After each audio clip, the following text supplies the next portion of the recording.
മഹാരാഷ്ട്രയിലെ പ്രബല രാഷ്ട്രീയ പാർട്ടികളുടെ തലപ്പത്തുള്ള താക്കറെ കുടുംബം ഒന്നിക്കാൻ വഴിയൊരുങ്ങുന്നു. 2005-ൽ രാജ് താക്കറെ സ്വന്തം പാർട്ടി തുടങ്ങാനുള്ള തീരുമാനത്തെ തുടർന്നാണ് താക്കറെ കുടുംബം രാഷ്ട്രീയമായി പിളർന്നത്. 2 പതിറ്റാണ്ടിലേറെയായുള്ള പിളർപ്പ് അവസാനിക്കുകയാണ് എന്ന സൂചന നൽകിക്കൊണ്ട് രാജ് താക്കറെയും ഉദ്ധവ് താക്കറെയും രംഗത്തെത്തിയിരിക്കുകയാണ്. മറാത്തി സ്വാതന്ത്ര്യത്തിനും സംസ്കാരത്തിനും ഭീഷണിയുണ്ടാകുന്ന ആരോപണങ്ങൾക്കിടെയാണ് താക്കറെ കുടുംബം ഒന്നാകുന്നു എന്ന സൂചന നൽകുന്നത്. വ്യത്യസ്ത പരിപാടികളിൽ സംസാരിക്കവേ ശിവസേന, അതായത് ഉദ്ധവ് താക്കറെ ശിവസേന വിഭാഗവും മഹാരാഷ്ട്ര നവനിർമ്മാൺ സേന എന്നിവയുടെ തലവന്മാരായ 2 നേതാക്കളും മഹാരാഷ്ട്രയുടെ ഭാഷാപരവും സാംസ്കാരികപരവുമായ താൽപര്യങ്ങൾ രാഷ്ട്രീയ വൈരാഗ്യങ്ങൾക്ക് മുകളിലാണ് എന്ന പൊതു സന്ദേശം നൽകിയിരുന്നു.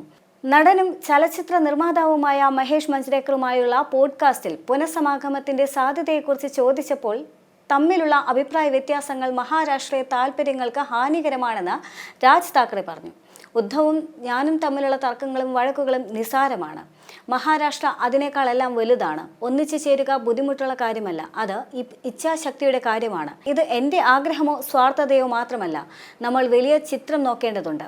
രാഷ്ട്രീയ പാർട്ടികളിലുടനീളമുള്ള എല്ലാ മറാത്തികളും ഒന്നിച്ച് ഒരൊറ്റ പാർട്ടി രൂപീകരിക്കണം. ഇതായിരുന്നു രാജ് താക്കറെയുടെ വാക്കുകൾ. 2005-ൽ ശിവസേനയിൽ നിന്ന് താൻ പോയതും 2022-ൽ ഏക്നാഥ് ഷിൻഡെയുടെ നേതൃത്വത്തിലുള്ള പിളർപ്പും തമ്മിലുള്ള വ്യത്യാസവും രാജ് താക്കറെ ചൂണ്ടിക്കാണിക്കുന്നുണ്ട്. ഉദ്ധവ് താക്കറെയുടെ ശിവസേന വിഭാഗത്തിൽ നിന്ന് പിരിഞ്ഞ BJPയുമായി ചേർന്നുകൊണ്ട് പുതിയ ഒരു സർക്കാർ രൂപീകരിച്ചത് ഏക്നാഥ് ഷിൻഡെയുടെ നേതൃത്വത്തിലായിരുന്നു. MLAമാരും MPമാരും തന്നോടൊപ്പം ഉണ്ടായിരുന്നപ്പോൾ താൻ ശിവസേന വിടുകയും ചെയ്തു. എന്നിട്ടും ബാലാസാഹിബ് താക്കറെ ഒഴികെ മറ്റാരുടെയും കീഴിൽ പ്രവർത്തിക്കാൻ കഴിയാത്തതിനാൽ തന്നെ ഞാൻ ഒറ്റയ്ക്ക് നടക്കാൻ തീരുമാനിച്ചു. ഉദ്ധവിനൊപ്പം പ്രവർത്തിക്കുന്നതിൽ എനിക്ക് എതിർപ്പില്ലായിരുന്നു. അതിലെ മറുചോദ്യം മറുവശത്ത് എന്നോടൊപ്പം പ്രവർത്തിക്കാൻ ഇച്ഛാശക്തി ഉണ്ടോ എന്നതാണ്. ഇതായിരുന്നു രാജ് താക്കറെയുടെ മറ്റു വാക്കുകൾ. മഹാരാഷ്ട്രക്കാർ നമ്മൾ ഒന്നിക്കണമെന്ന് ആഗ്രഹിക്കുന്നുവെങ്കിൽ അവർ പറയട്ടെ എന്നും അദ്ദേഹം കൂട്ടിച്ചേർത്തിരുന്നു. ഇത്തരം കാര്യങ്ങളിൽ തന്റെ അഹങ്കാരം തടസ്സമാകാൻ ആഗ്രഹിക്കുന്നില്ല എന്നും അദ്ദേഹം പറഞ്ഞു. അതേസമയം തന്നെ ഭാരതീയ കങ്കാൾ സേന സംഘടിപ്പിച്ച ഒരു സമ്മേളനത്തെ അഭിസംബോധന ചെയ്തുകൊണ്ട് ഉദ്ധവ് താക്കറെയും അനുരഞ്ജനത്തിനുള്ള ഒരു സാധ്യത തുറന്നിട്ടു.